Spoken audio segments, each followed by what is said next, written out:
मित्रांनो, आजच्या व्हिडिओमध्ये आपण पुण्याचे अत्यंत दानशूर, लोकप्रिय, सर्व परिचित नगरसेवक असणारे उदयकांतजी भाई नगरसेवक म्हणजेच उदयकांतजी आंदेकर यांची संपूर्ण बायोग्राफी बघणार आहोत। तत्पूर्वी मित्रांनो, आपण आंदेकर परिवाराचा थोडक्यात परिचय जाणून घेणार आहोत। 1 सप्टेंबर रोजी राष्ट्रवादी काँग्रेसचे माजी नगरसेवक वनराजदादा आंदेकर यांची हत्या झाली आणि त्यांच्या हत्येने संपूर्ण महाराष्ट्रात खळबळ उडाली। पुण्याच्या मध्यवर्ती भागात आंदेकर घराण्याचा गेल्या 4 दशकांपासून म्हणजे 40 वर्षांपेक्षा जास्त काळापासून एक मोठा दबदबा, एक मोठा दरारा आहे। आंदेकर घराण्यातील वत्सला अक्का आंदेकर या पुण्याच्या महापौर होत्या। तसेच गणेश आंदेकर, रमाकांत आंदेकर, उदयकांत आंदेकर, राजश्रीताई आंदेकर, लक्ष्मीताई आंदेकर आणि वनराज दादा आंदेकर या सर्वांनी पुणे महानगरपालिकेत अनेक वर्ष नगरसेवक म्हणून कारभार केलेला आहे। 70च्या दशकात आंदेकर परिवार पुण्याच्या मध्यवर्ती भागात स्थायिक झाले। आंदेकर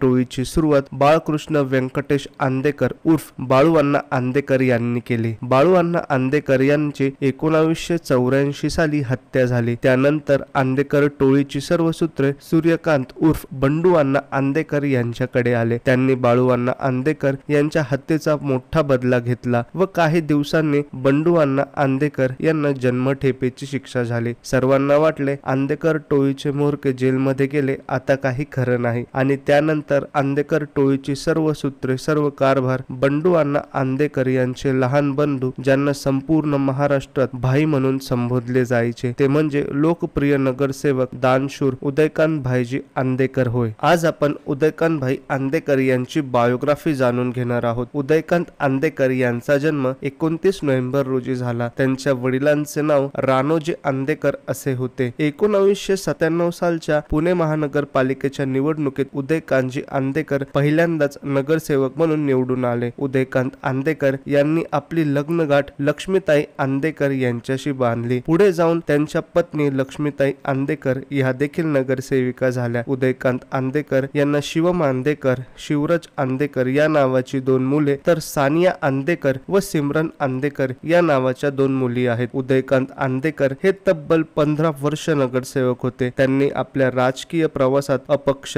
शिवसेना, राष्ट्रवादी काँग्रेस या पक्षांच्या सोबत होते। उदयकांतजी आंदेकर हे एक अत्यंत दिलखुलास असं व्यक्तिमत्व होतं। त्यांच्या अत्यंत दानशूर स्वभावाबरोबरच त्यांच्या सेल फोनचे असलेल्या कव्हर पासून ते त्यांची हेअरस्टाईल, ते त्यांची अत्यंत युनिक आणि लोकप्रिय अशी असणारी ड्रेसिंग स्टाईल संपूर्ण पुण्यात लहान व थोरांमध्ये अतिशय लोकप्रिय होती। कित्येक जण आजही 2024 मध्ये आपल्या उदयकांतजी आंदेकर यांची ड्रेसिंग स्टाईल सर्रास कॉपी करतात। उदयकांत भाई आंदेकर हे अत्यंत दानशूर, दर्यादिल असे व्यक्तिमत्व होते। समाजातील दीन दुर्बल घटकांना त्यांनी नेहमीच आर्थिक मदत केली। त्यांनी कधीच लोकांची मदत करताना समोरच्याचा कोणता धर्म आहे याचा विचार केला नाही। हिंदू, मुस्लिम, बौद्ध, ईसाई अशा अनेक लोकांना त्यांनी सढळ हातांनी मदत केली। उदयकांत भाई आंदेकर यांनी नेहमीच रस्त्यावर, चौकात उभे राहून सर्वांना मदत केली आहे, म्हणून ते नेहमीच सर्व लोकांच्या काळजात होते। आजही त्यांचे निकटवर्तीय सांगतात, उदयकांत भाई हे इलेक्शनच्या प्रचाराला फिरायचे तेव्हा लोक स्वतः त्यांच्या जवळ येऊन सांगायचे, भाई तुम्ही कशाला फिरताय, तुम्ही घरात बसा, फिरू नका, तुम्ही निवडून आलेले आहेत आणि आम्ही सर्व तुमच्या सोबत आहोत। एवढी प्रचंड ताकद जनसामान्यांमध्ये उदयकांत भाई आंदेकर यांची होती। त्याच पद्धतीने उदयकांत भाई आंदेकर यांचा डान्स देखील खूप लोकप्रिय होता। तो लोकांना प्रचंड आवडायचा। त्यांच्या डान्सचे अनेक व्हिडिओ सोशल मीडियावर व्हायरल झालेले आहे। शेवटी ते म्हणतात ना, जो आवडे सर्वांना तोची आवडे देवाला, असेच उदयकांत भाईंच्या बाबतीत देखील घडले। 11 डिसेंबर 2020 रोजी आपले सर्वांचे लाडके, दानशूर, लोकप्रिय नगरसेवक यांनी वयाच्या 52व्या वर्षी शेवटचा श्वास घेतला। त्यांचे अल्पशा आजाराने दुःखद निधन झाले। आजही हजारो लोकांच्या मनात लोकप्रिय नगरसेवक असा उल्लेख येताच एकच नाव येतं, ते म्हणजे उदयकांत भाई आंदेकर। त्यांना आपल्या इन्फॉर्मेटिव्ह गणजी या YouTube चॅनल कडून भावपूर्ण आदरांजली।